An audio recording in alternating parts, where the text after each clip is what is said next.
안녕하세요. 사무이님 유튜브 채널 구독자 희아라고 합니다. 제가 24살 때 겪은 일을 제보해 보겠습니다. 그 당시 저를 포함한 10명의 친구들이 일본으로 어학연수를 가게 되었습니다. 밤 10시에 부산국제터미널에서 후쿠오카행 배를 타고 아침 7시쯤 일본에 도착했는데 아주 습하면서 뭔가 어두컴컴한 날씨가 공포스럽게 느껴졌던 그런 기억이 납니다. 우리는 그날 견학 일정을 마친 후 호텔에 도착했고 2개의 방에 5명씩 흩어져서 짐을 풀었습니다. 그 호텔 방은 침대가 없는 다다미식 구조로 미닫이문이 달린 붙박이 장롱이 양옆에 있었고 오른쪽 장롱 옆에는 영화 링에서 보았던 끝이 둥글고 긴 거울이 하나가 있었습니다. 저마다 방 안을 기웃거리며 구경하고 있을 때 한 친구가 거울 옆쪽에 있는 창문을 열었는데 그 순간 뭔가에 놀란 듯 소리를 질렀습니다. 모두 그쪽으로 달려가 보니 그 창문이 이상한 게 밖에 베란다랄지 테라스 같은 구조가 없고 문을 열자마자 바로 아래쪽으로 떨어지는 그런 형태인 것입니다. 숙소가 9층에 있었으니 자칫 잘못하면 사고가 발생할 수 있었죠. 우리는 창문을 닫은 후 이쪽은 위험하니 아예 오지 말자고 했습니다. 그리고 잠시 후 다른 방으로 갔던 친구들이 우리 방에 모두 모였습니다. 그렇게 한창 수다를 떨다가 이내 심심해진 우리는 술래 1명을 정해서 눈을 가리고 나머지 아이들을 찾는 게임을 하기로 했습니다. 10명 중에 1명은 게임을 하지 않고 창가에 서서 술래가 오지 못하게 막는 역할을 했습니다. 몇 번의 순서가 돌아간 후 A라는 친구가 술래를 할 때였습니다. 게임을 하는 동안 친구들이 어디에 숨을지 대충 파악을 한 A는 우리들이 방해를 해도 아랑곳하지 않고 더듬더듬거리며 차분히 아이들을 찾기 시작했죠. 그런데 A가 오른쪽 장롱 안에 손을 넣고 한참 동안을 뭔가 더듬거리고 있는 겁니다. 술래인 A를 제외한 나머지 9명은 뒤에 서서 낄낄거리며 그런 A를 지켜보고 있었죠.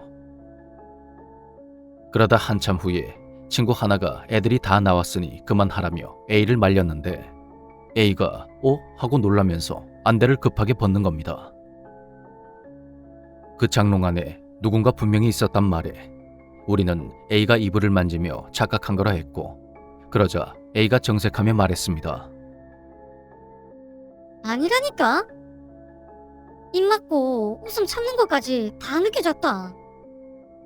그래서 내가 일부러 더 간지럽히니까 장롱 반대편 문 열고 도망간 거잖아. 진짜 장난치지 마라.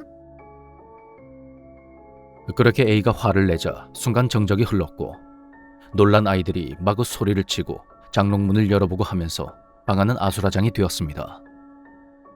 저는 홀로 조용히 침묵하며 아이들을 지켜보았습니다.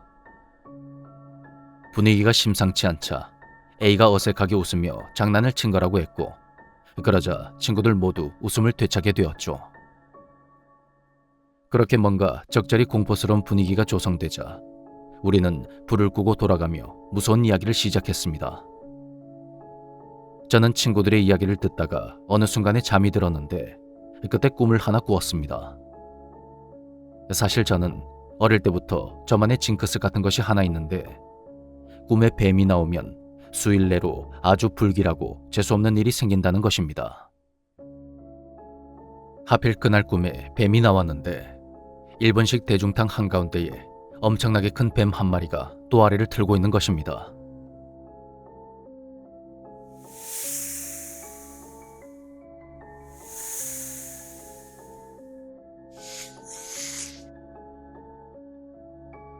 뱀은 혀를 날름거리며 저에게 천천히 다가왔고 그것을 피해 도망치는 순간 꿈에서 깨어났습니다. 그런데 정신을 차려보니 친구들이 절 이상한 눈으로 쳐다보며 어젯밤에 대체 왜 그랬냐고 그리 묻는 겁니다. 친구들이 하는 말은 이러했습니다. 어제 먼저 잠이 든 저를 제외한 나머지 친구들 모두 돌아가며 무서운 이야기를 하고 있는데 이야기가 한창 진행되고 있을 때 제가 갑자기 자리에서 벌떡 일어나더랍니다. 친구들이 말을 걸어도 제가 아무 반응 없이 우두커니 서 있기만 하자 친구들은 제가 몽유병이 있는 거라 생각했고 저를 억지로 눕혔답니다. 그렇게 자리에 누운 저는 한동안 훌쩍거리며 울다가 잠이 들었고 분위기가 깨지자 모두들 불을 끄고 자리에 누웠다고 합니다. 친구들 모두가 잠에 빠졌을 무렵 창가 옆쪽에 누워있던 친구가 뭔가 이상해서 눈을 떠보니 제가 창가에 서서 울고 있었다고 합니다. 친구는 제가 심적으로 힘든 일이 있어서 그런 거라 여기며 눈을 감고 모른 척 했다더군요. 그런데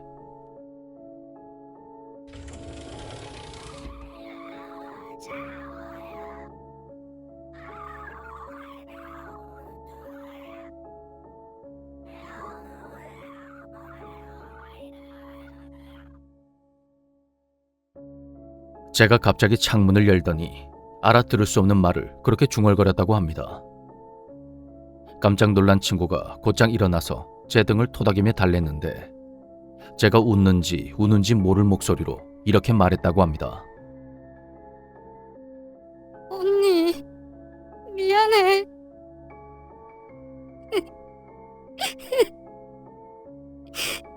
언니, 미안해. 그 말에 친구가 저에게 언니랑 싸웠냐고 묻자 제가 하는 말이 내가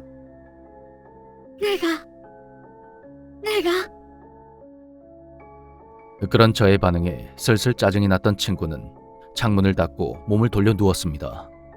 그리고 잠시 후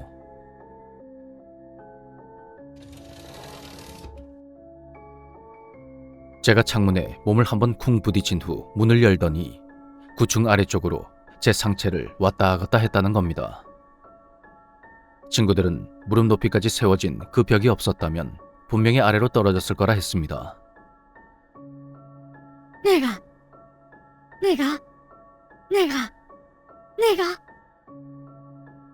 그 모습에 깜짝 놀란 친구들이 불을 켜며 달려왔고 아무리 말려도 제가 말을 듣지 않자 한 친구가 나서서 제 뺨을 몇 대 때렸다고 합니다. 그리고 전 그대로 기절해버렸고 아이들은 저를 눕힌 후 그대로 밤을 새버렸던 것이죠. 처음엔 친구들이 먼저 잠이 든 저에게 장난을 치는 거라 생각했습니다. 그런데 실제로 뺨이 무척 아프더군요. 아이들의 말을 들으며 곰곰이 생각해보니 그 시간에 저는 뱀 꿈을 꾸고 있었습니다. 만약 뱀을 피하지 못했다면 정말 아래로 떨어졌을지도 모른다는 생각에 등골이 오싹해졌습니다. 상황이 이쯤 되니 친구들은 저 때문에 잠을 못 잤다며 짜증을 냈고 직접적으로 말하지 않아도 아이들이 절 정신병 환자쯤으로 여긴다는 게 느껴졌습니다. 그날도 어김없이 견학 일정이 있었고 그때부터 저는 혼자가 되었습니다. 친구들이 절 피하기 시작했던 것입니다. 정말 아무것도 기억나지 않는데 상황이 이렇게 되니 정말 답답하고 힘이 들었죠. 그날 일정을 마치고 호텔로 돌아오자 저와 한 방을 썼던 친구들이 조용히 옆방으로 가버렸고 홀로 남은 저는 어떻게 해야 할지 몰라서 우두커니 앉아 있었습니다. 그때 어제 마지막 순례가 되어서 장롱을 뒤적이던 A가 방에 들어왔습니다. 한참 동안 아무 말이 없던 A는 저에게 놀라운 이야기를 털어놨습니다. 있지. 어제 술래잡기 할 때 내가 장롱에 누군가 있었다고 했잖아. 그거 장난친 거 아니고 진짜였다.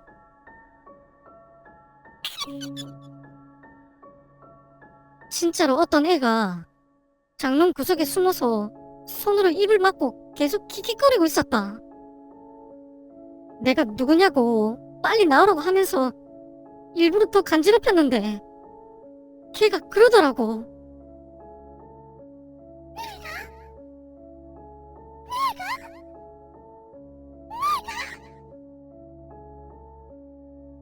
그런 A의 말에 저는 머릿속이 새하얘졌습니다. 우여곡절 끝에 어학연수를 마치고 한국에 돌아올 때까지 저와 A는 서로 아무 말도 하지 않았습니다. 그렇게 한국에 돌아오고 얼마 후 체육대회가 열렸습니다. 대학에 늦게 입학한 저는 나이 어린 선배들이 준비한 저녁 식사 자리에 참석했습니다. 이런저런 이야기가 오가다가 일본 견학 때 호텔 사건 이야기가 나왔는데 선배 하나가 그러더군요. 아, 그 호텔. 언니만 그랬던 거 아니에요.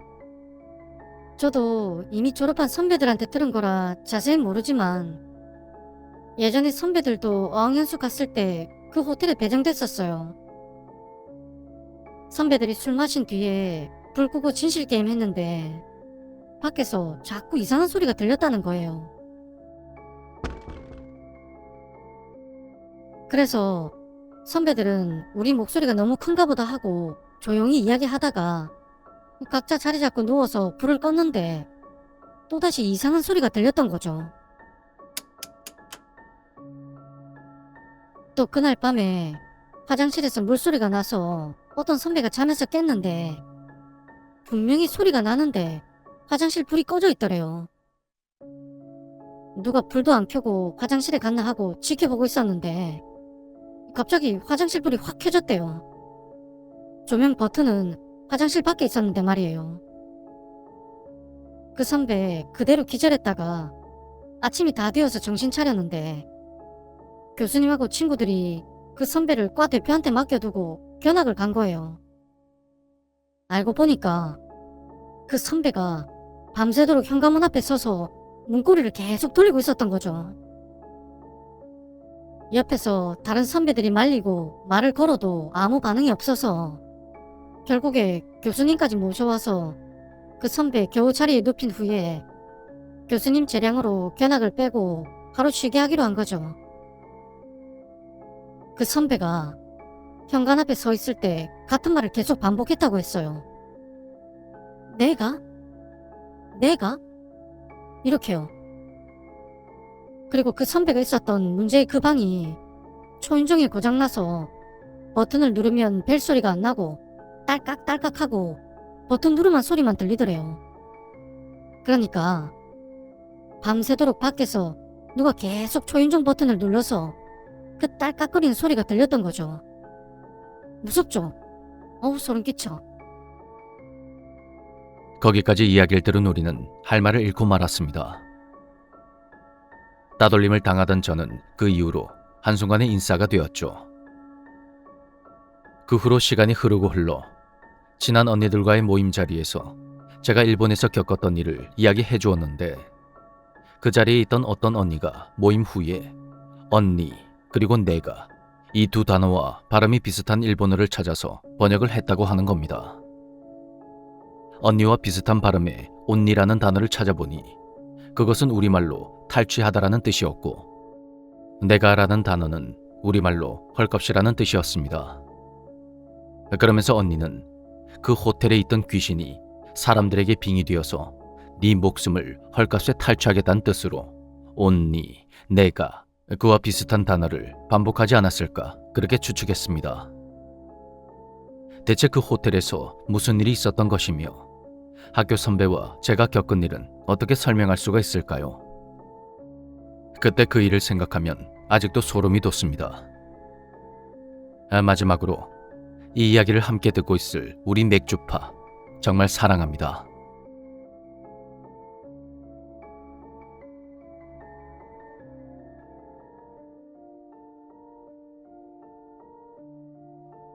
사람들은 지나치게 일이 안 풀리거나 안 좋은 일이 연달아 일어날 때 마가 꼈다고 하거나 삼재가 아닌가 의심을 하게 된다. 그리고 흔히 굿이라도 해야 하는 거 아니야? 그러며 어떠한 미지의 힘이라도 빌리고자 할 만큼 절박해진다. 요즘 내가 겪고 있는 상황들이 딱 그런 상황이다. 최근 반년 사이 다수의 주변 사람들 장례식장만 67번 가게 되었고 다니던 직장도 경영이 악화되어 다른 일자리를 구해야만 했다. 또한 내 과실로 인한 크고 작은 교통사고 3번, 낙상사고로 인한 장인어른의 다리 골절, 중고거래 사기로 인한 몇십만 원의 금전적인 손실들. 일이 안 풀려도 너무나도 안 풀렸다. 그런 내 상황을 보고 친구는 진짜 무당이라도 찾아가 보라고 그리 말할 정도였다. 어디서부터 잘못된 걸까? 삼재를 의심해 인터넷을 검색했지만 지금 내 나이가 삼재에 해당되진 않았다. 그러다 문득 한 가지 짐작 가는 게 있었다. 여름 휴가 때 공유 숙박 어플로 예약한 남해에 있는 시골 민박집. 모든 일의 시작은 아마도 지난 여름 휴가 때 놀러 갔던 그 시골 민박집부터인 것 같았다. 오빠, 알아봤어? 6개월 전 나는 다가오는 여름 휴가를 맞이해 어디로 놀러 갈지 아내와 이야기를 나눴다. 특별히 이번 여름 휴가는 장인 장모를 모셔가기로 사전에 아내와 이야기가 되어서 장소 선별부터 신중을 기했다. 어차피 코로나 때문에 해외여행은 안 될 것 같고 제주도는 작년에 갔다 왔고 멀긴 해도 한 번도 안 가봤던 남해안 어때? 남해안? 내가 알아봤는데 코로나 때문에 신혼여행을 해외로 못 나가니까 제주도나 남해안에 괜찮은 숙소랑 관광지들이 많이 생겼더라고. 그리고 남해 바다가 동해 서해랑 또 다르게 이국적인 풍경이라고도 하고.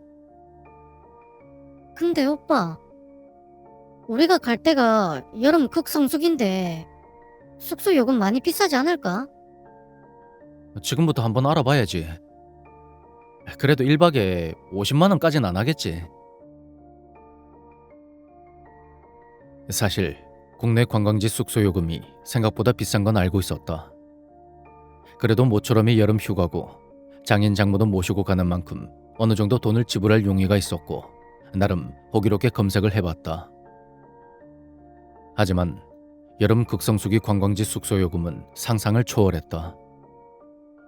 새로 지어진 풀빌라나 유명한 펜션들 요금은 40~50만 원을 훌쩍 넘은 것이다. 와, 장난이 아니네. 우리가 2박으로 가니까 2일이면 돈 100만 원이네. 우리 부부와 7살 딸만 간다면 방 하나에 저렴한 숙소나 모텔도 상관이 없었지만 장인 장모를 포함한 5식구가 가기에 방 2개 이상의 어느 정도 규모가 있는 그런 숙소를 찾아야만 했다. 하지만 펜션을 포함한 그런 조건의 대부분의 숙소들 요금은 1박에 40만 원에서 50만 원 이상이 대부분이었다. 솔직히 평범한 서민인 우리 부부가 휴가 때 숙소 비용으로 100만 원 이상을 지불하는 것은 크게 부담이 되는 액수였다. 그때 아내가 솔깃한 제안을 했다. 그럼 우리 공유 숙박업소로 찾아볼까? 왜 그 에어DND. 내 친구 현아도 에어DND로 지난 여름 때 꽤 싸게 숙소 예약했다던데. 아, 그래? 그럼 한번 검색해볼까? 나는 아내가 말한 공유 숙박업소 사이트로 들어가서 여행 날짜와 해당 지역을 입력했다. 그러자 여러 개의 공유 숙박업소들이 숙박 요금 그리고 사진과 함께 나열되었다. 여기 괜찮다. 1박에 15만 원밖에 안 하는데. 방이 3개에 마당도 있고 바다도 보이네. 근데 리뷰가 없네. 새로 오픈한 집인가? 아내가 발견한 숙소는 바다가 보이는 마당을 가진 어떤 허름한 독재 시골 민박집이었다. 근데 너무 허름하지 않아? 어머님 아버님 모시고 가는데 시골집은 좀... 오빠, 요즘 핫한 촌캉스 모르나? 촌캉스? 그래, 호캉스 말고 촌캉스. 요즘 예능에서 마당에 있는 시골집 가서 밥 해먹고 막 그러는 거 있잖아. 그것 때문에 일부러 마당에 있는 시골집 가는 사람들이 얼마나 많은데. 뭐 레트로 감성도 있고. 그리고 우리 엄마 아빠 2분도 시골 출신이라 옛날 생각도 나고 좋다고 하실걸? 뭐 2분만 괜찮다고 하면 나야 뭐... 그 후 공유 숙박업소 사이트에서 추가로 다른 숙소를 검색해봤지만 마당이 있는 그 집만큼 마땅한 가격의 숙소는 나오지 않았다. 결국 우리는 그 시골 민박집을 휴가 한 달 전에 예약 완료했다. 첫째 날, 우리 가족은 서울에서 새벽 5시에 남해로 출발했다. 휴가 극성수 기간이라 고속도로에 차들이 밀릴 거라 예상했기 때문에 교통 상황이 상대적으로 원활한 새벽 시간을 선택한 것이다.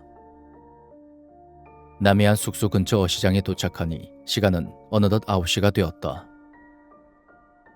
우리는 어시장으로 가서 숙소에서 먹을 회를 떠서 포장했고 주변 유명한 관광지들을 둘러보니 어느덧 시간이 오후 3시가 넘어버렸다. 오빠, 숙소 3시부터 입실 가능한 거지? 지금 가면 들어갈 수 있을 거야. 아버님, 어머님 괜찮으시겠어요?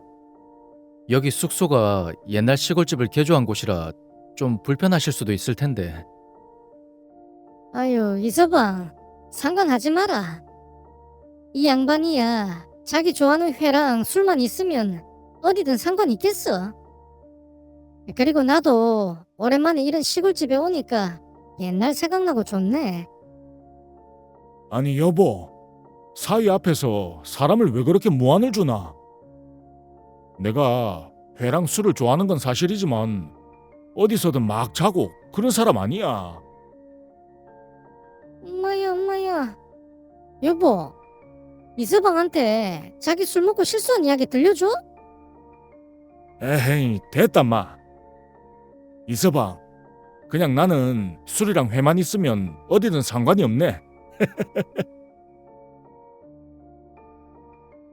예약한 숙소는 주소나 지번으로 찾기가 힘들어 어떤 이름의 교회로 검색해 찾아갔다. 그렇게 도착한 마을은 작은 교회를 중심으로 몇십 채의 집들이 옹기종기 모여 있었고 민박집은 그 마을과 어느 정도 거리가 있는 나지막한 언덕 위에 홀로 위치해 있었다. 민박집 주변으로는 이름 모를 채소가 자라고 있는 밭들과 무성하게 자란 잡초들만 있었다. 언덕 위에 있기에 아랫마을 너머로 바다가 보였다. 인터넷으로 봤었던 사진과 달리 숙소의 첫인상은 조금 삭막한 느낌이 들었다. 우리 가족은 서둘러 짐을 풀었다. 엄마, 더워. 에어컨.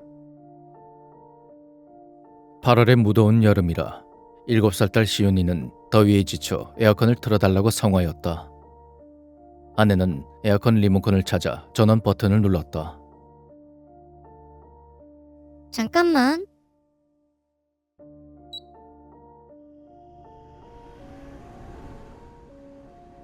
자, 틀었다. 연식이 꽤 있어 보이는 에어컨은 조금은 요란한 기계음을 내며 가동을 했다. 우리가 도착한 민박집은 숙소 어플에서 본 것처럼 마당에 커다란 평상이 있었다. 민박집 내부는 아래가 양철로 된 여닫이 유리문 너머로 길이 5m, 폭 1m 정도 되는 기역자 모양의 작은 나무 마루가 있었다. 그리고 그 마루를 기준으로 해서 정말 작은 방 3개가 앙증맞게 붙어 있었다. 옛날 집이라 그런지 아니면 바닷가라 그런지 실내 층고가 상당히 낮아 문지방을 넘나들려면 머리를 상당히 숙여야만 했다. 이서방, 집이 진짜 옛날 집이네. 그런데 어째...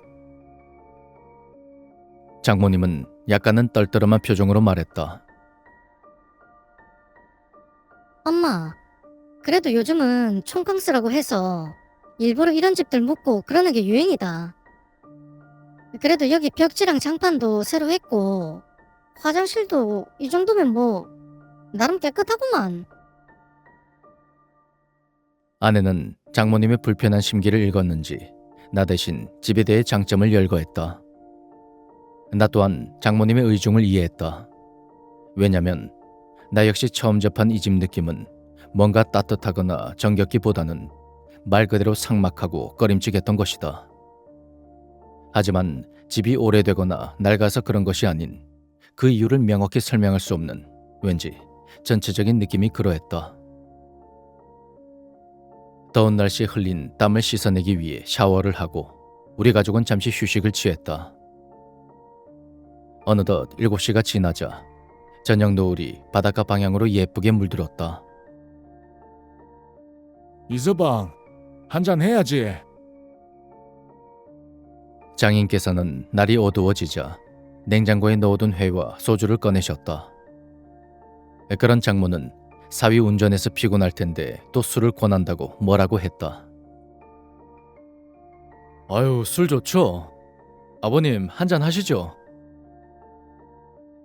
우리는 마당에 있는 평상으로 가서 아침에 어시장에서 떠온 회와 식자재 마트에서 사온 술 등을 먹기 좋게 세팅을 했다. 날은 어느새 어두워져 사방이 깜깜한 밤이 되었지만 마당 한켠에는 커다란 나무에 밝은 조명이 걸려 있어 평상에서 식사와 음주를 하기엔 무리가 없었다. 그렇게 준비를 마치고 막 식사를 하며 술 몇 잔을 먹었을 때였다.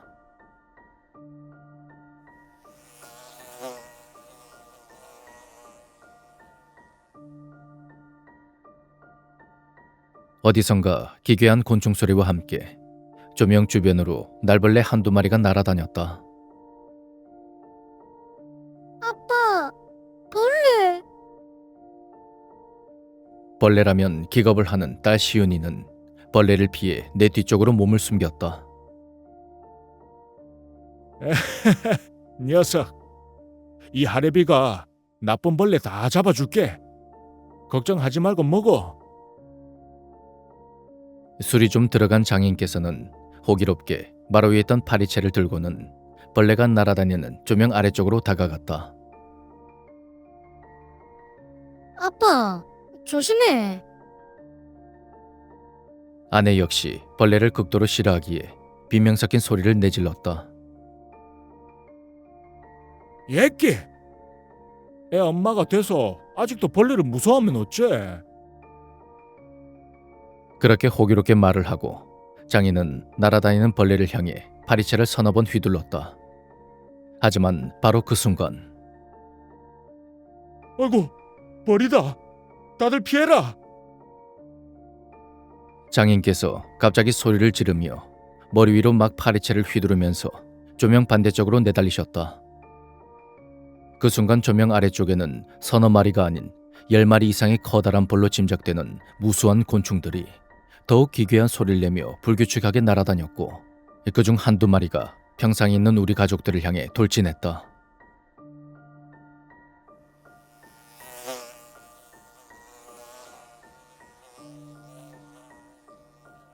아내가 소리를 지르며 딸 시은이를 안고 불이 나게 민박집 안으로 뛰어들어갔다. 나 역시 최대한 장모님을 보호하면서 민박집으로 피신시켰고 숙소에 있던 살충제를 들고는 계속해서 마당을 뱅글뱅글 내달리는 장인을 도우려 달려나갔다. 아버님, 어서 숙소로 들어가세요. 어서요. 그래. 이윽고 장인이 숙소로 들어가자 나 역시 적군을 향해 총을 쏘며 퇴각하는 군인 마냥 벌들을 향해서 살충제를 몇 번 뿌렸고 재빨리 숙소로 들어간 후 여닫이 샤시 문을 닫았다. 아빠, 어떡해? 괜찮아? 병원 가야 되는 거 아니야? 벌에게 쏘였는지 장인 팔목 한쪽이 벌겋게 부어올랐다. 아야, 이 되게 따갑네. 됐다. 이까지 거 가지고 병원은 무슨. 한 방밖에 안 쏘였으니까 상황 좀 지켜보고. 우리가 묵고 있는 민박집은 외진 곳이라 병원에 가려면 적어도 1시간 이상 차로 이동해야 되는 그런 거리였다.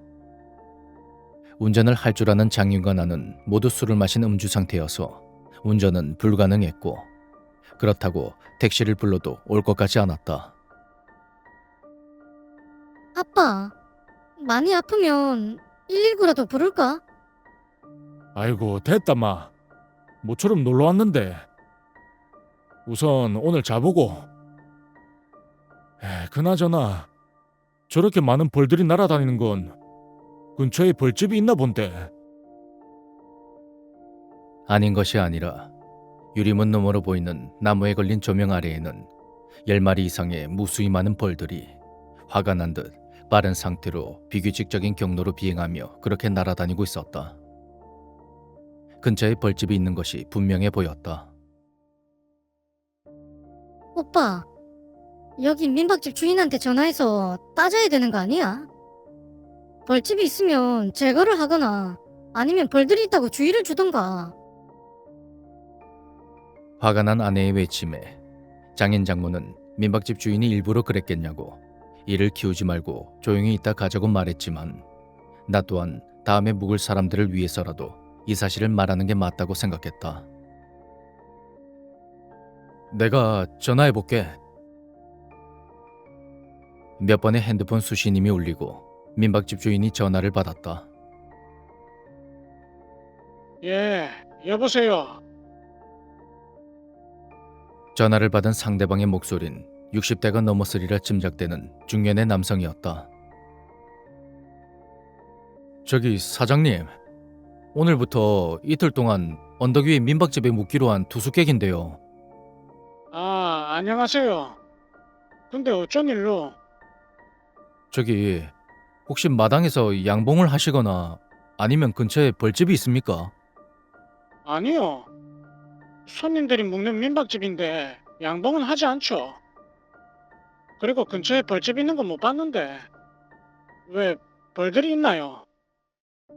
사장님, 혹시 지금 여기로 올 수 있나요? 오셔서 좀 봐야 되겠는데요. 지금 마당에 10마리 넘게 벌들이 날아다니고 있거든요. 예? 그럴 리가 없는데. 그리고 제가 지금 좀 멀리 와 있어서 오늘 내일은 가기가 힘든데. 그럼 저희 어떡합니까?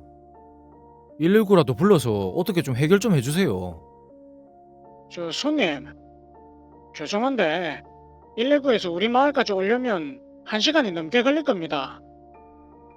여기가 또 워낙 촌이라 긴급한 상황이 아니면 벌 때문에 야간 출동도 안 할 거고요. 일단 잠시만 기다려봐요. 그렇게 말한 호스트는 일방적으로 전화를 끊었다. 오빠, 뭐래? 아, 나 참. 진짜 황당하네. 자기 지금 멀리 있다고 못 온대. 그럼 어떡해? 잠깐만 기다리라는데. 그리고 몇 분이 지난 그때 다시 전화가 울렸다. 손님, 제가 못 가는 대신에 마을 사람이 방문해서 해결할 겁니다. 근데 아직도 벌들이 날아다닙니까? 나는 다시금 유리문 밖을 쳐다봤다. 여전히 벌들은 조명 아래 날아다녔다. 네, 아직도 있습니다. 어허, 이상하네. 아무튼 마을 사람이 가서도 해결 못하면 제가 내일 환불해 드릴게요. 환불을 해준다는 말에 나는 조금 마음이 누그러졌다.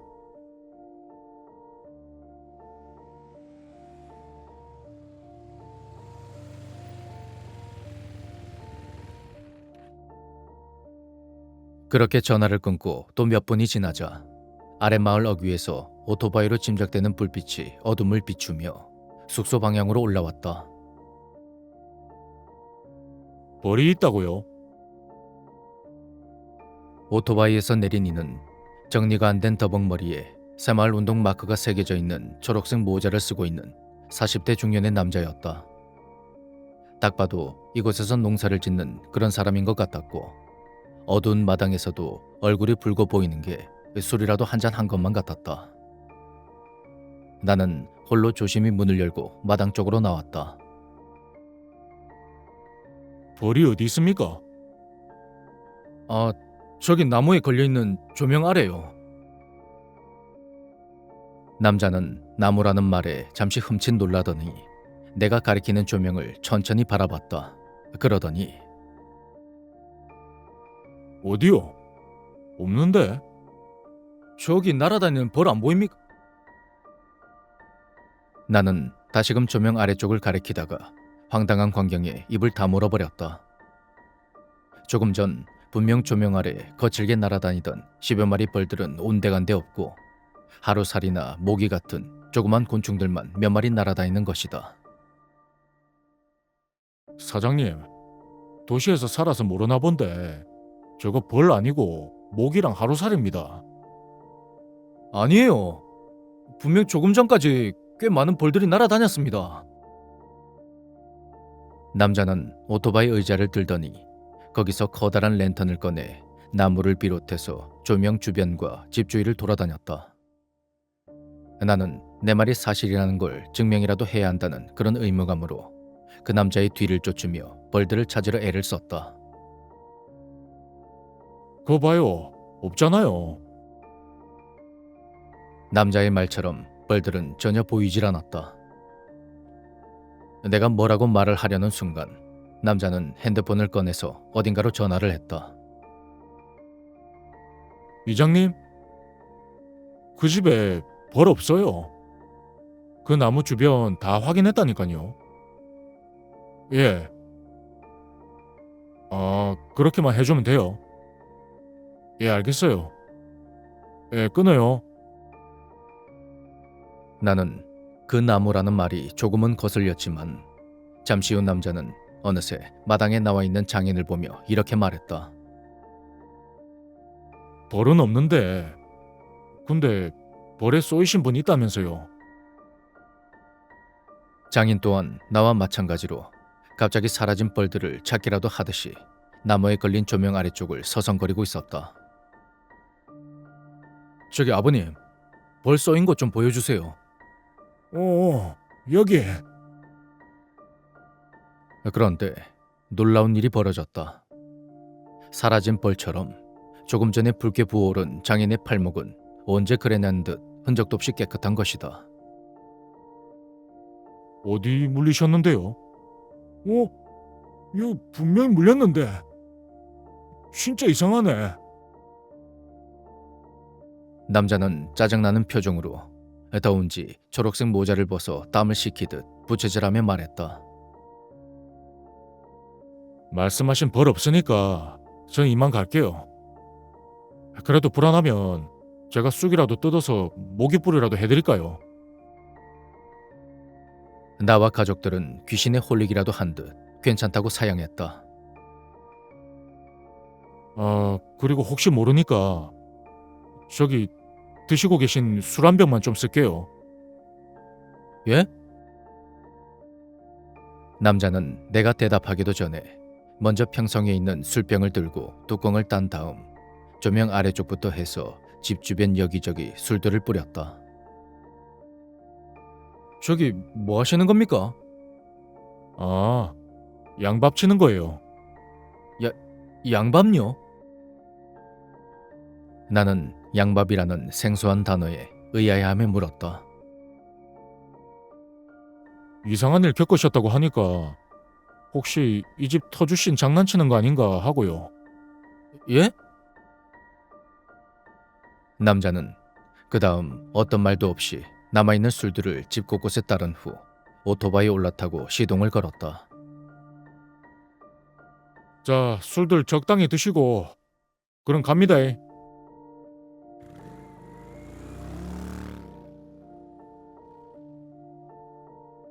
남자는 처음 등장했을 때처럼 오토바이를 타고 순식간에 사라져버렸다.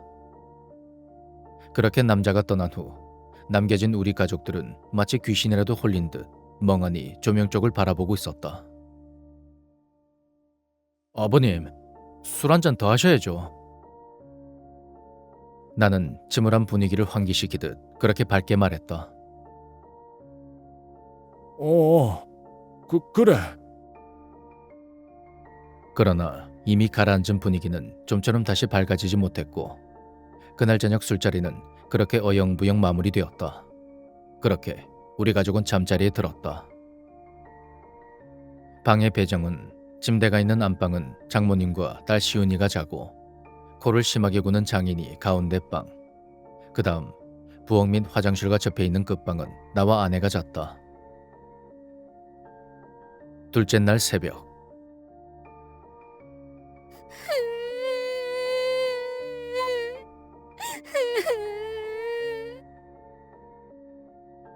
이른 새벽, 딸 시온이의 울음소리에 난 놀라 잠에서 깨어났다. 저녁에 마신 술로 인한 숙취로 머리가 깨질 듯이 아팠지만 나는 방문을 열고 밖으로 나왔다. 왜 시훈아? 어디 부딪혔어? 왜 울어? 이미 방밖 기역자 마루에는 장모님과 아내가 울고 있는 시온이를 달래고 있었다.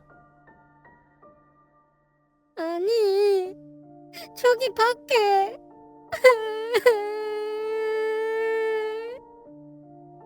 밖에? 밖에 뭐가? 왜?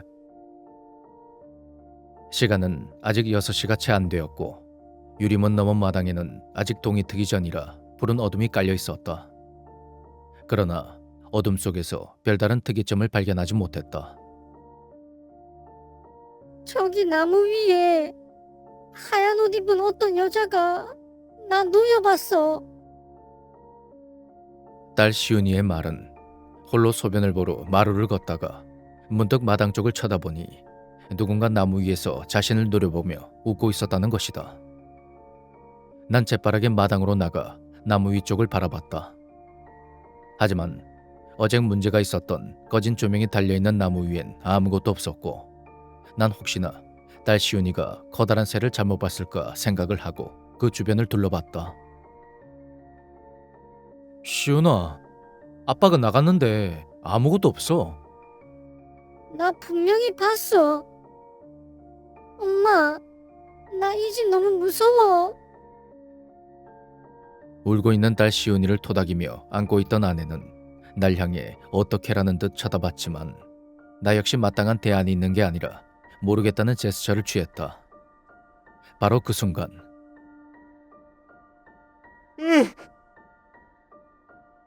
장인이 홀로 자고 있던 방에서 비명소리가 들렸다. 나와 아내는 놀라서 장인이 자고 있던 방문을 열었다. 방 안에는 땀을 흘리며 놀란 표정으로 막 일어난 장인이 가쁜 숨을 몰아쉬고 있었고 방 안에 있던 TV는 바닥에 쓰러져 있었다. 아버님, 괜찮으십니까?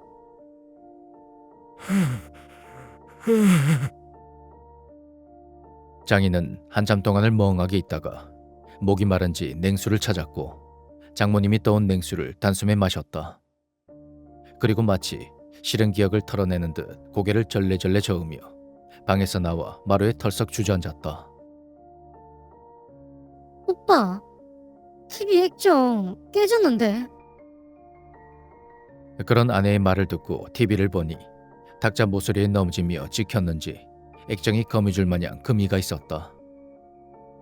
사실 탁자라고 해도 옛날 시골집에서 쓰던 작은 나무 밥상이었지만 말이다. 아빠가 발로 건드려서 TV가 넘어진 거야. 아빠, 당신 괜찮아요? 장인의 반응이 심상치 않음을 느꼈는지 장모도 조심스레 물었다. 한동안 침묵이 이어지더니 마침내 장인이 입을 열었다. 내가 한 게 아니다. 그러자 아내가 말했다. 그러면 TV가 저절로 넘어졌어? 글쎄, 내가 한 게 아니래도. 장인이 발끈하며 갑자기 소리쳤고 그 상황이 무서웠던지 딸 시온이는 다시금 목 놓아 울었다. 아니, 이는 애 놀라게 왜 소리 질러? 너희 아버지 아직도 잠이 덜 깨셨나 보다.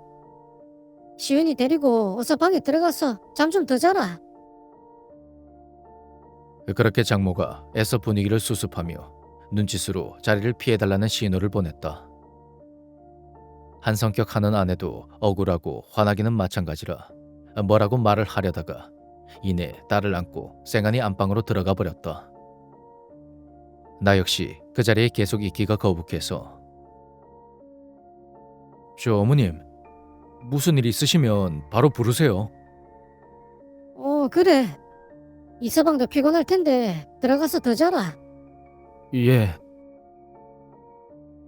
그렇게 방 안으로 들어와 나는 아내 옆에 누워서 바깥 동향을 살피며 장인 장모의 대화에 귀를 기울였다. 아니, 도대체 무슨 일이에요? 소녀딸이면 끔찍하게 아끼는 양반이 소리를 다 지르고. 뭔가 있어. 예?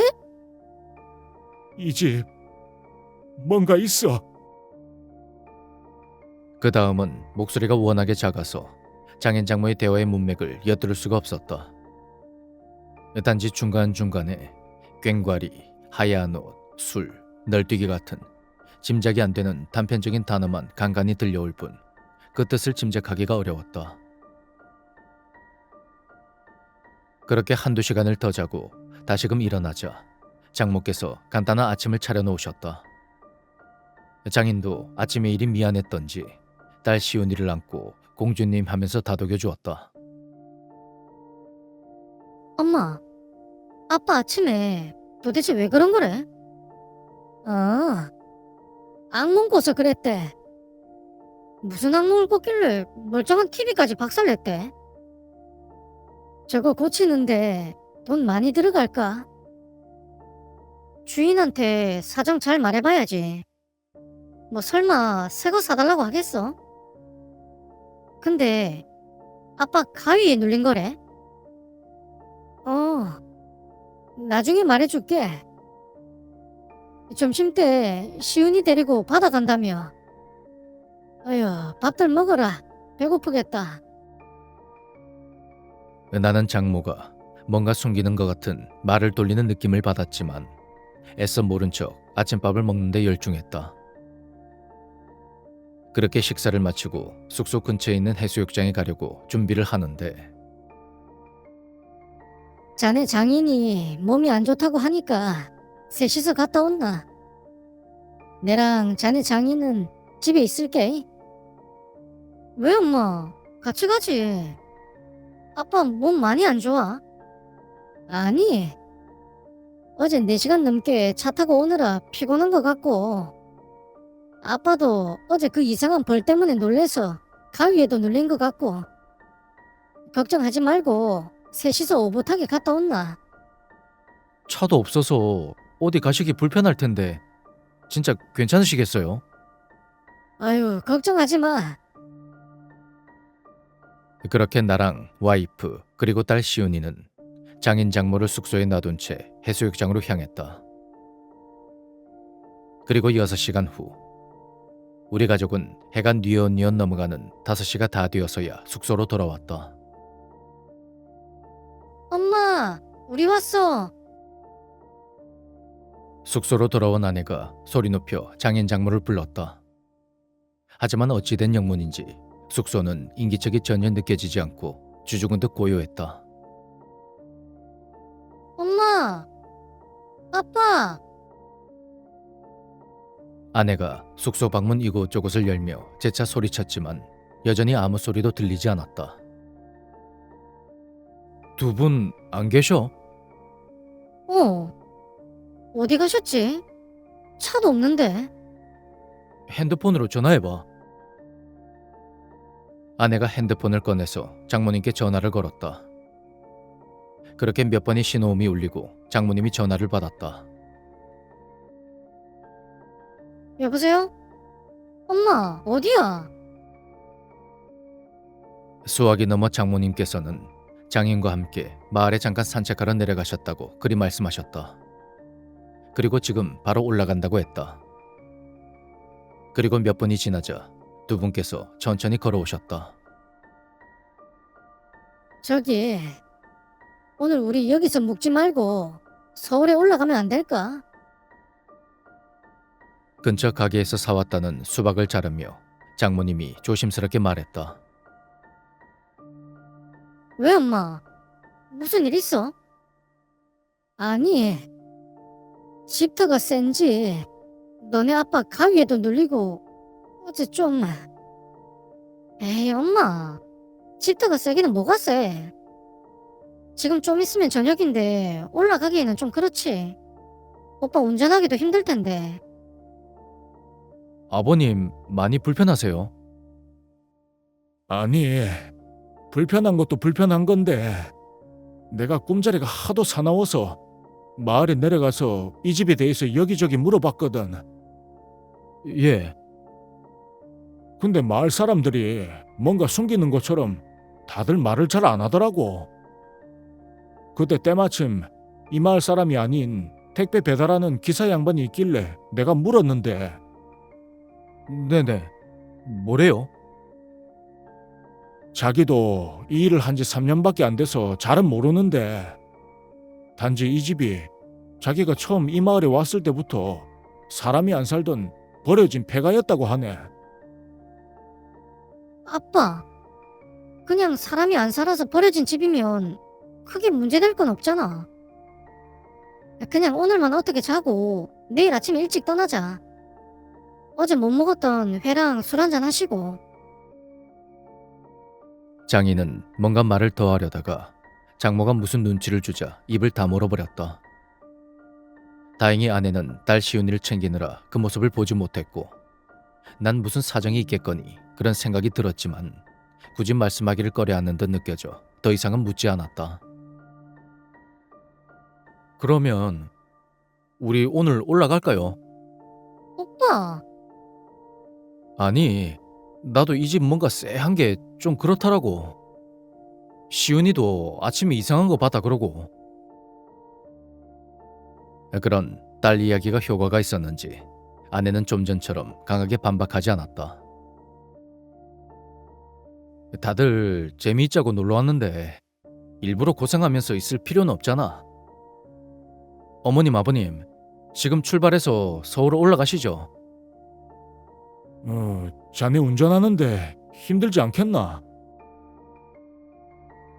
장인이 걱정스럽게 물었다.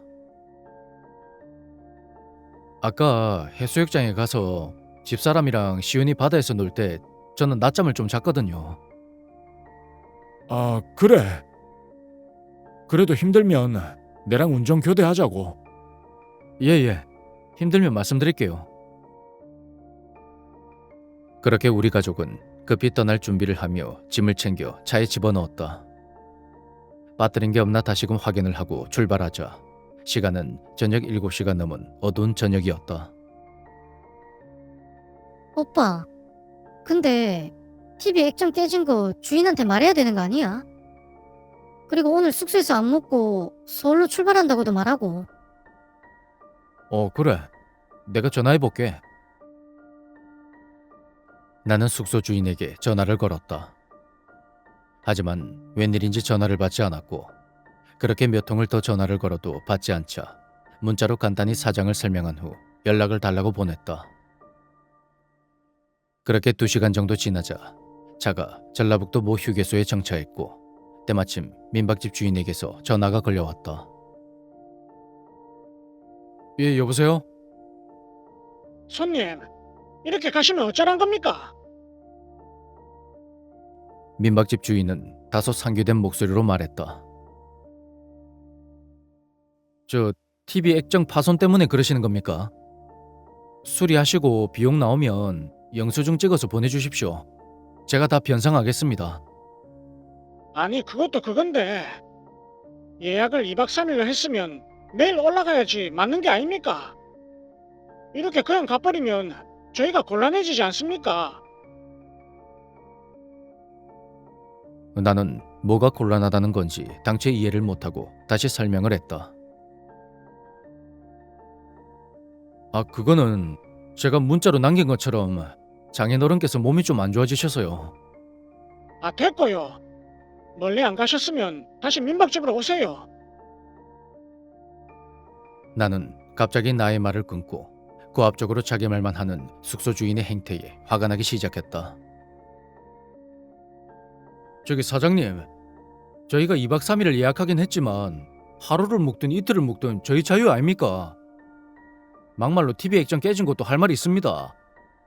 그렇게 부실한 밥상 위에 TV를 올려놓으면 조금만 건드려도 넘어지는 거 아닙니까? 그렇게 내가 화가 나서 상대방을 쏘아붙이자 옆에서 듣고 있던 아내가 걱정스럽게 바라보았다. 아, 이 양반 말귀를 못 알아듣네. 제가 언제 TV가 변상해달라 했습니까? 그냥 민박집에 와서 오늘만 자고 가면 그 TV 파손된 금액은 안 받는다니까. 됐습니다. TV값 지금 보낼게요. 더 할 말 없으니까 전화 끊겠습니다. 나는 말이 통하지 않는 민박집 사장에 대한 분노로 몸이 부들부들 떨렸다. 오빠, 뭐래? TV 수리값 때문에 그래? 얼마 달라는데? 아니, 그게 아니라 나는 자초지종을 아내에게 설명했다. 아니, 미친 거 아니야? 우리가 감옥에 갇힌 죄수도 아니고. 내 말이 진짜 황당하네. 아까 그 TV 모델 넘버 사진 찍어놨지? 그거 인터넷으로 검색해서 나오는 판매 가격 그냥 통장으로 보내자. 32인치 구형 모델이니까 그렇게 비싸진 않을 거다. 아니, 그거 쓰던 거잖아. 새 가격으로 보내려고? 말이 안 통하는 사람들이라 괜히 꼬투리 잡아서 이러쿵저러쿵 하는 것보다 그게 나을 것 같다. 알았어. 에이, 그래도 아깝다. 말을 마친 그때 화장실에 갔던 장인 장모가 검은색 봉지에 무엇인가 사서 돌아왔다. 엄마, 그건 뭐야?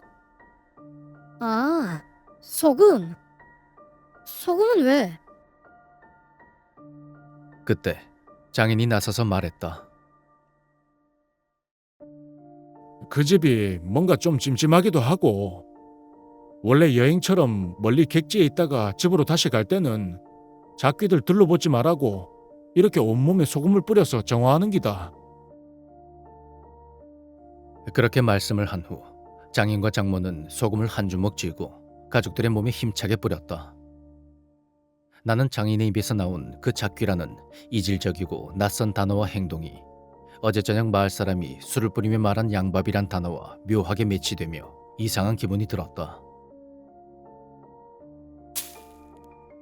따가. 할머니, 따가워. 딸 시온이가 반바지 아래 종아리에 소금이 뿌려지자 아프다고 엄살을 부렸다. 휴게소에 머물던 몇몇 사람들도 우리 가족의 기묘한 행동에 수군거렸다. 자, 됐다. 가자.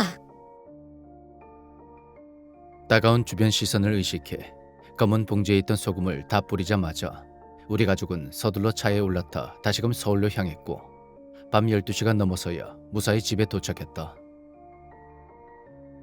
그리고 5개월 후 아니 진짜 무당집이라도 가고 싶은 심정이라니까.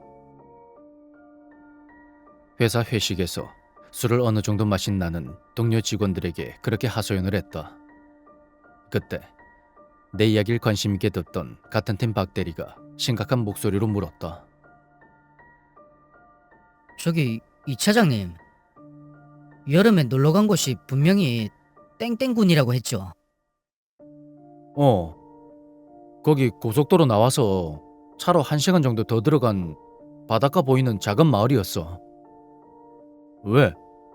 뭐 짐작 가는 게 있어? 제 고향이 그 마을은 아니어도 남쪽 출신 아닙니까? 그렇지. 작은 어촌 마을이라 했잖아. 예, 맞습니다. 근데 말씀하신 여름에 놀러 가셨던 땡땡군이면 그렇게 먼 거리도 아니어서 아마 우리 고향 마을이랑 풍습이나 생활 방식이 비슷할 겁니다. 근데 이 차장님이 들려주신 그 민박집 얘기 듣고 있으니까 제 고향에 있는 어떤 집이 하나 생각났습니다. 어떤 집? 박대리 고향에도 그런 비슷한 집이 있었어? 그러자 박 대리는 조금 뜸을 들이다가 이윽고 입을 열었다. 예, 지금은 없어졌지만 옛날에 있었죠. 바로 당집입니다. 당집?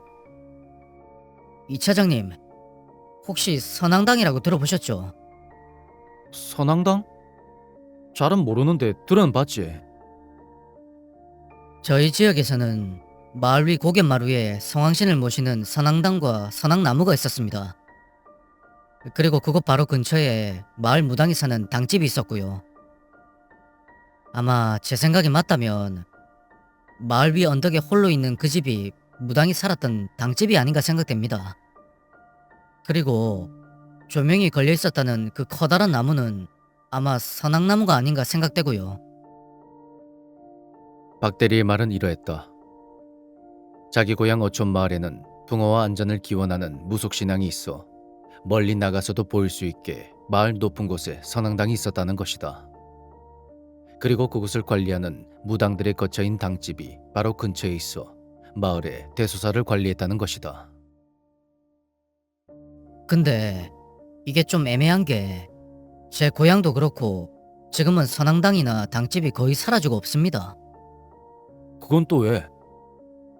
과거에 새마을 운동 영향도 있고 다른 종교가 마을에 들어오면서 무속신앙을 배척하니까 나이 먹은 무당분들도 먹고 살기 위해서 하나둘 마을에서 떠난 거죠.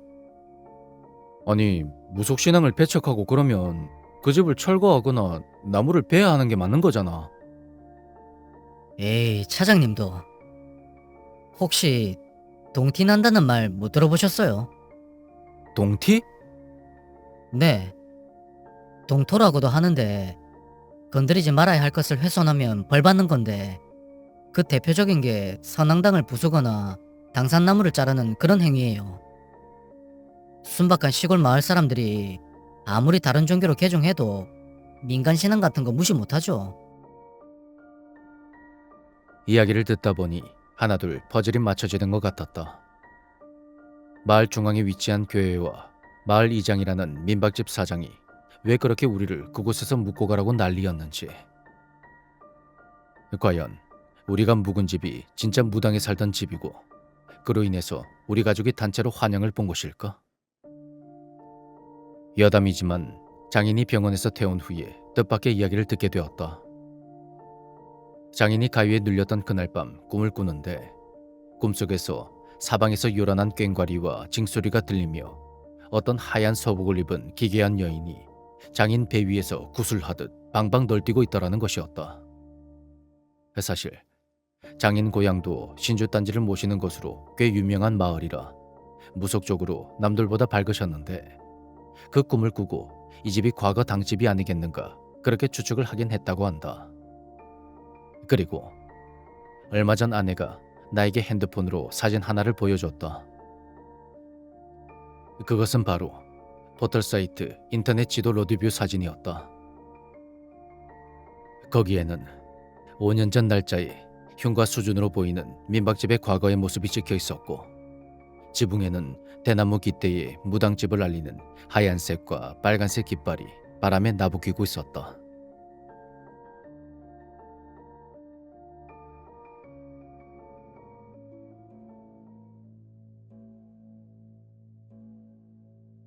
안녕하세요. 제가 2019년 겨울에 직접 겪었던 기묘한 일을 풀어보도록 하겠습니다. 하루는 아내가 지인과 함께 경기도 수원에 위치한 용하다는 무당집을 방문하게 되었는데 지인이 점사를 보는데 동행을 한 거였습니다. 그런데 지인이 상담을 마치고 나가려는데 아까부터 아내를 뚫어지게 보던 무당이 뜻밖의 말을 했습니다. 그쪽 어머니 최근에 가슴 쪽 관련해서 병원에 신세졌지? 네? 내가 따로 복제는 안 받을 테니까 잠깐 여기 앉아봐. 그런 무당의 기세에 눌려 아내는 자기도 모르게 자리에 다시 앉았는데 그도 그럴 것이 실제로 장모님은 그 시점으로부터 약 한 달 전 협심증 때문에 병원에 일주일 정도 입원을 했기 때문입니다. 아내는 무당의 말을 거부할 수가 없었고 무당은 아내에게 장모님의 사주와 간단한 것을 물어보며 말을 이어갔습니다. 어머님 잘 모셔. 위험할 수 있어. 네? 그게 무슨 말씀인지. 어머니 사주를 보면 내년 이맘때 안 좋은 일이 생길 수가 있어. 허나 큰 걱정은 말고 내가 비방 하나 알려줄 테니까 그리 따르면 괜찮을 거야. 무당이 알려준 비방은 이러했습니다. 첫째, 사위인 저를 포함한 가족들은 가급적이면 올해는 결혼식과 장례식에 참석하지 말 것. 피치 못해서 가게 된다면 소금과 팥을 몸에 지닌 상태로 참석하고 끝난 후는 그것들을 몸에 뿌릴 것. 그리고 집에 돌아오기 전에 필히 꽃게가 들어있는 음식을 먹을 것. 이렇게 하지 않으면 자네 어머니한테 잡기가 꼬일 거야. 둘째, 장모님 본인은 올 한 해 동안 절대 부정한 곳에 가지 말 것. 여기서 부정한 곳이란 도살장이나 흉가, 화장터 등을 말합니다.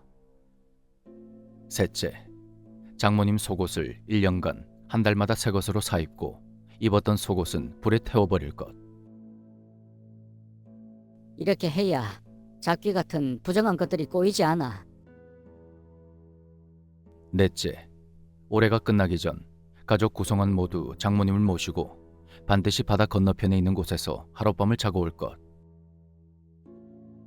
바다를 건너게 되면 자네 어머니한테 붙어있는 귀신이 힘을 못 쓰고 떨어져 나가지. 다리로 이어진 곳을 건너도 괜찮아. 왜 강화도 같은 데 있잖아.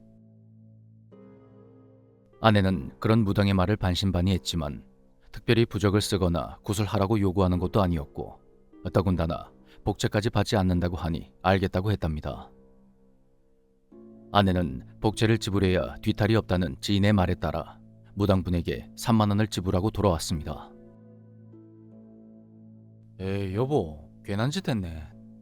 요즘 세상에 귀신이 어딨어. 무당이 하는 말은 또 어떻게 믿는데?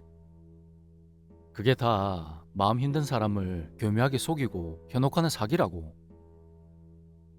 나도 그분 말을 맹신하는 건 아니지만 엄마한테 안 좋은 일이 생길 수도 있다는데 몰랐으면 모를까 그런 말을 듣고 어떻게 그냥 넘겨. 우리 눈 딱 감고 1년만 따르자. 뭐 돈 드는 것도 아니고 법을 어기는 것도 아니잖아. 윤리적으로 잘못된 것도 아니고. 당신 마음이 편하다면 그렇게 해 그럼. 하지만 저는 여전히 그런 것 모두 미신이란 생각이 머릿속에 강하게 자리 잡고 있었습니다. 우리는 독실한 천주교 신자인 장모님과 장인어른께는 이런 내용을 모두 비밀로 하기로 했죠. 그 후로 1년 동안 이런저런 경조사가 있었지만 저는 이런저런 핑계를 대며 가급적이면 자리에 참석하지 않았고 축의금이나 조의금으로 대신했습니다. 그래도 어쩔 수 없이 꼭 참석해야 하는 자리라면 아내가 알려준 대로 팥과 소금을 챙겨서 참석을 했죠. 또 돌아오는 길에는 그것들을 몸에 뿌린 후 꽃게를 먹었는데 늦은 밤에 꽃게가 들어있는 음식을 찾아 먹는 게 쉽진 않았지만 그것도 나름 요령이 생겼습니다. 저는 그런 날에는 해물 순두부나 해물 짬뽕 등 꽃게가 들어있는 음식을 용케 찾아 반드시 먹고 돌아왔습니다. 그렇게 1년의 시간이 흘러 장모님은 별탈 없이 무사하셨고 어느덧 11월이 되었습니다. 오빠, 다음 달이면 그 무당이 말한 1년이 딱 지나는데 우리 바다 건너서 하룻밤 자고 와야 돼. 아니 또 그 무당 말을. 아, 왜? 이 겨울에 비행기 타고 제주도라도 가게? 무당이 다리 건너서 가도 괜찮다고 했으니까 우리 강화도 가자. 내가 알아볼게. 그렇게 11월의 마지막 주말 우리는 장인 장모님을 모시고 처형 내외와 함께 강화 성모도 근처의 펜션으로 향했습니다. 1박 2일 일정으로 딸아이까지 모두 7명이 가기로 했는데 장인 장모님께는 그냥 가족 여행이라고 둘러댔죠. 그렇게 강화도에 도착한 우리는 미리 검색해둔 맛집에 가기 위해 풍물시장으로 향했고 밴댕이 회무침과 돌게장으로 맛있는 식사를 했습니다. 밥을 다 먹고 장모님이 딸아이를 데리고 화장실에 가셨는데 그 시간이 길어봐야 3분 남짓하는 짧은 시간이었습니다. 그런데 엄마, 눈이 왜 이래? 어? 왜? 내 눈이 '엄마 왼쪽 눈 전체가 새빨갛잖아.'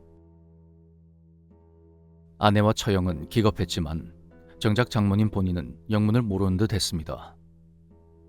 장모님은 눈이 아프진 않고 눈동자 쪽이 약간 가려운 정도라 했지만 일단 안과에 가기 위해 시내 쪽으로 나갔죠.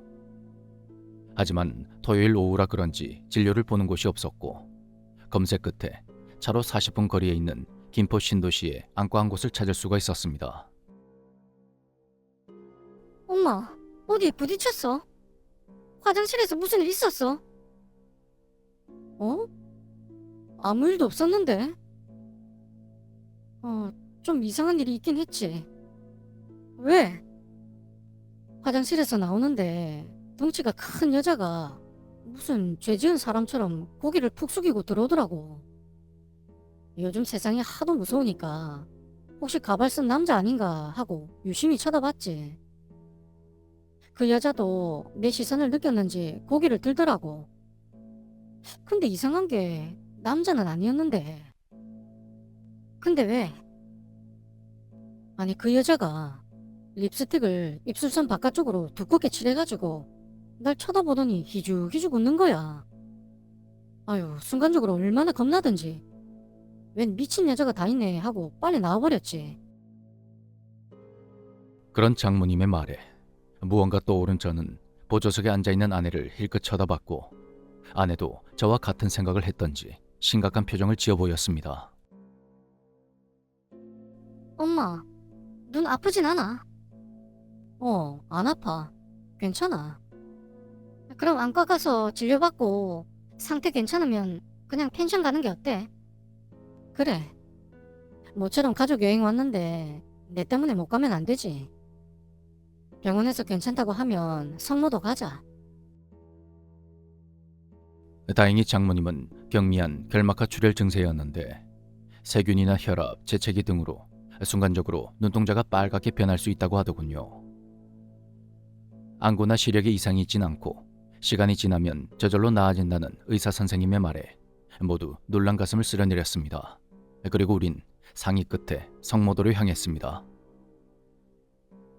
펜션에 도착해서 짐을 풀기 위해 각자의 방으로 들어갔고 저는 짐을 풀자마자 아내에게 물었습니다. 여보, 뭔가 이상하지? 아까 차에서 검색했는데 결막하 출혈이 저렇게 갑자기 심해지진 않는다는데. 엄마가 화장실에서 봤다던 그 이상한 여자도 그렇고. 그래도 설마 뭐 귀신이나 그런 거겠어? 어머님 말씀대로 그냥 미친 여자를 본 거겠지. 근데 너무 이상하지 않아? 강화도 넘어오기 전까지 멀쩡하다 엄마 눈이 화장실 한 번 갔다 와서 저렇게 되고 꼭 뭔가 억울한 귀신이 우리 엄마 눈에 해코지라도 한 것 같잖아. 그 말을 듣는데 순간 동티라는 말이 떠오르더군요. 동티란 무언가 금기시되는 행동을 하거나 귀신을 노하게 했을 때 받는 재앙을 뜻합니다. 좀 이상하긴 한데 그래도 무당 말대로 오늘 성모도에서 하룻밤 자니까 괜찮겠지? 너무 걱정하지 마. 그날 저녁 우리는 펜션에서 고기와 술로 저녁상을 차려서 즐겁게 시간을 보낸 뒤 하루를 마무리했고 아무 일 없이 잠자리에 들었습니다. 유독 저만 그날 잠을 자며 서너 번 가위에 눌렸지만 그저 잠자리가 바뀌어서 그런 거라 여겼죠. 그렇게 무사히 12월이 지나고 1월의 어느 날 회사에서 점심을 먹은 뒤 보고서를 작성하려는데 아버지에게서 전화가 걸려왔습니다. 예, 아버지. 그래. 애비다. 요즘 몇 시쯤 퇴근하니? 대충 7시 넘어서 끝날 것 같아요. 근데 무슨 일 있어요, 아버지? 아휴, 둘째 외숙모가 오늘 돌아가셨다.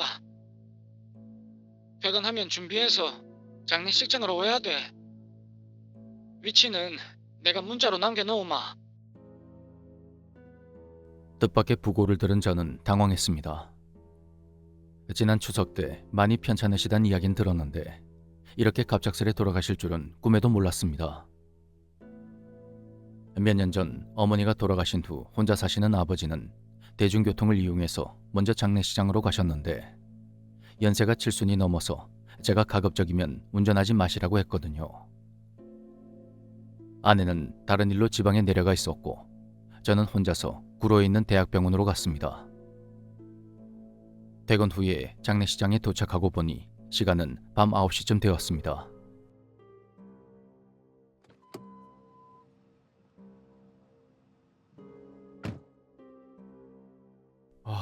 비는 그쳤는데 바람이 왜 이렇게 심하게 불어? 그날은 아침부터 비가 내렸는데 밤에 비는 그쳤지만 바람이 유독 심하게 불고 있었죠. 저는 숙모님에게 인사를 올린 뒤 상주인 외사촌 형에게 위로의 말을 건넸습니다.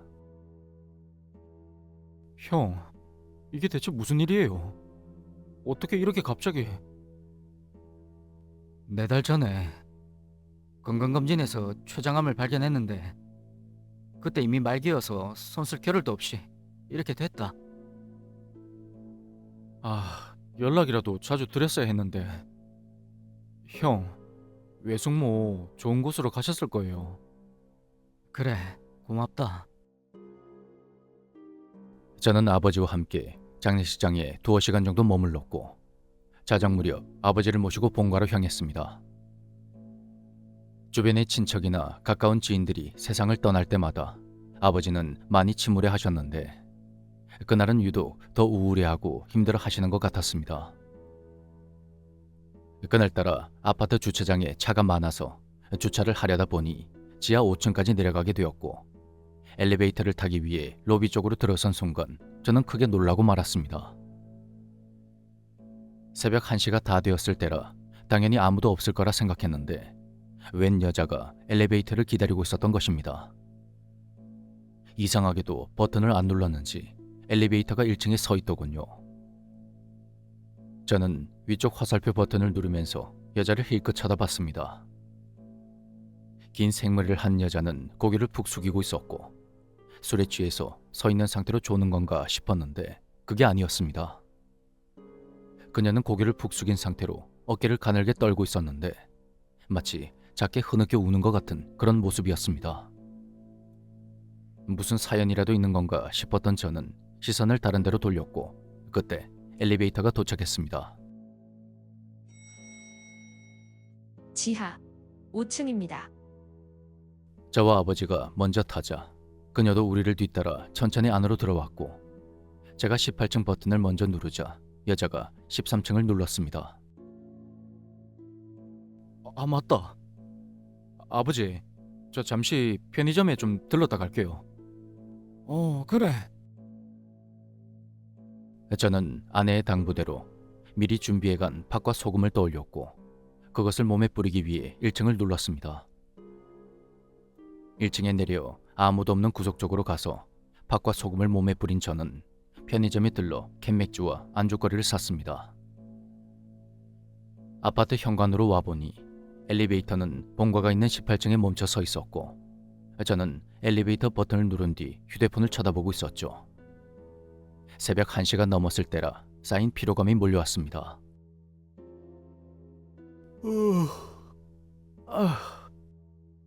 1층입니다. 이내 엘리베이터가 도착하여 스르르 문이 열렸고 시선을 휴대폰에 고정시킨 상태로 안쪽으로 들어간 저는 이내 무언가를 알아채고 화들짝 놀랐습니다.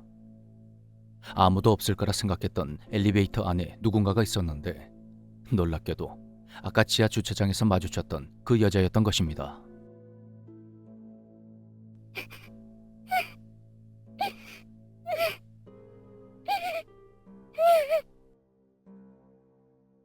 그녀는 여전히 고개를 푹 숙인 채 작게 흐느끼고 있었고 저는 18층을 누르며 이런저런 생각에 잠겼습니다. 저 여자가 왜 타고 있는 거지? 13층에서 다시 탄 건가? 아니면 설마 아버지랑 18층까지 같이 올라가서 안 내리고 그대로 있었단 말인가? 근데 왜 층수 버튼을 안 누르고 있는 거야? 몇 층 가는지 물어봐야 되나?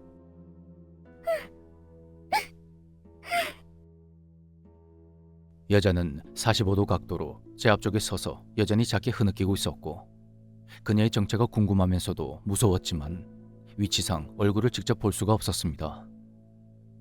거울로는 보일까 싶어서 고개를 슬쩍 돌렸는데 그 순간 여자가 거울을 통해서 절 쳐다보고 있었던 것입니다.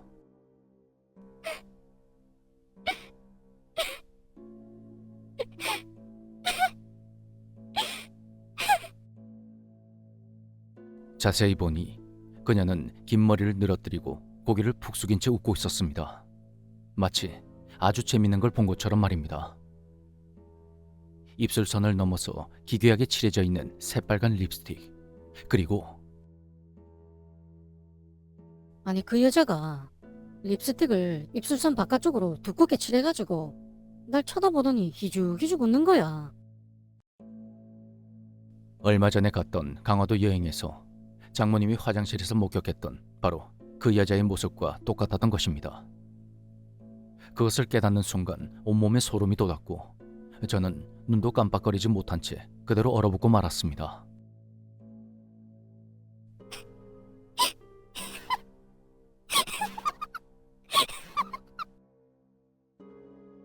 (1층을) 지난 엘리베이터는 2층을 지나 3층, 4층 느리게 올라갔고 저는 거울을 통해서 여자와 계속 시선을 마주보고 있었습니다. 여전히 기괴하게 웃고 있는 저 여자가 갑자기 뒤를 돌아서 날 공격하면 어쩌나. 손에 흉기라도 들고 있으면 어떡하나. 미친 여잔가? 만약 사람이 아니라면 진짜 귀신인가? 짧은 순간에도 별의별 생각이 스쳐 지나가며 금방이라도 주저앉을 것만 같았습니다. 하지만 섣불리 움직이면 여자를 더 자극할까 싶어서 그 자리에 우뚝 서서 가만히 있었죠. 그때 여자가 아주 천천히 움직이며 층수 버튼을 눌렀습니다. 13층.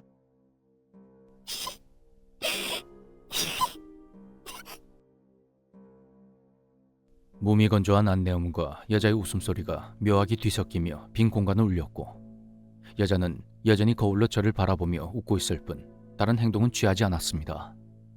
그리고 13층입니다.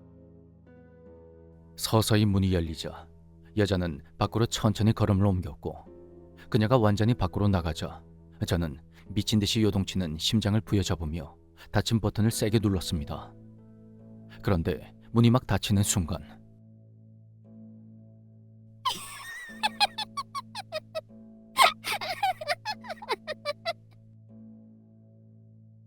여자가 갑자기 절 향해 돌아서더니 자신의 왼쪽 눈을 가리키며 미친 듯이 웃는 겁니다. 깔깔대며 웃는 그 입은 기괴하게 찢어져 있었는데 도저히 사람의 것으로 생각할 수가 없었습니다. 그 모습을 보는데 불현듯 불길한 느낌이 들더군요. 저는 황급히 집으로 뛰어들어갔습니다. 아버지, 아까 그 여자, 그 지하에서 엘리베이터 같이 탄 그 여자요. 혹시 아버지랑 같이 내렸어요? 어? 여자? 무슨 여자? 아니, 아까 지하 주차장에서 우리랑 같이 탔던 13층 눌렀던 그 여자요. 머리 길고. 갑자기 무슨 말이야? 같이 탄 사람이 없었는데. 아니, 누가 같이 탔다고 그래? 예? 아니, 우리 둘밖에 없었는데 무슨 소리 하는데? 그리고 13층에는 젊은 여자 안 살아. 거기 노인 회장이 살아서 잘 아는데 회장이 살고 그 옆집은 빈집이라고. 그런 아버지의 말에 저는 아무 대답도 할 수가 없었습니다. 그 일 이후 한 번은 일부러 자정이 넘은 시간에 아버지가 계신 본가로 가서 아파트 1층부터 지하 5층까지 혼자 계단을 통해 내려가 봤는데 불행인지 다행인지 그 여자를 다시 보진 못했습니다. 그리고 그 후로 저에게 한 가지 작은 변화가 생겼습니다.